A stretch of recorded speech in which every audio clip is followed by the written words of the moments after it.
اہم خبر آپ تک پہنچائیں کہ پیپلز پارٹی کے مرکزی رہنما فرحت اللہ بابر نے ملٹری کورٹ میں سویلین کے خلاف مقدمے چلانے کی مخالفت کر دی ہے۔ واضح کیا کہ سویلین کا ملٹری کورٹس میں ٹرائل مناسب اقدام نہیں ہے۔ تمام سیاسی جماعتیں اور تمام لوگ مل بیٹھ کر اس پر غور کریں۔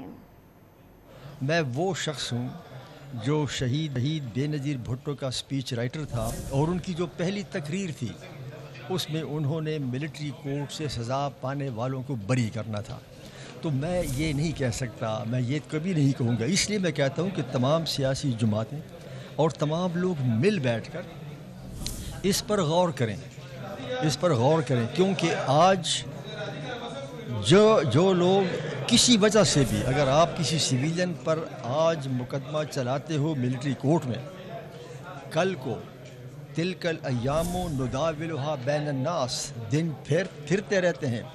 کل کو کچھ اور لوگ کسی اور وجوہات کی بنا پر ان کو پھر یہ جواز ملے گا کہ ہاں اب اس کے خلاف بھی وہ کرو۔ تو میں سمجھتا ہوں کہ 9 مئی کے واقعات میں جو ملوث لوگ ہیں ان کو سزا ہونی چاہیے۔ یہ ممکن نہیں ہے کہ آپ یہ کہیں کہ یہ تو فریڈم آف ایکسپریشن تھا، وہ فریڈم آف ایکسپریشن نہیں تھا، لیکن آپ ان کو سزا دیں، اور میں سمجھتا ہوں کہ اس سزا کے لیے پاکستان کے اندر ایسے قوانین موجود ہیں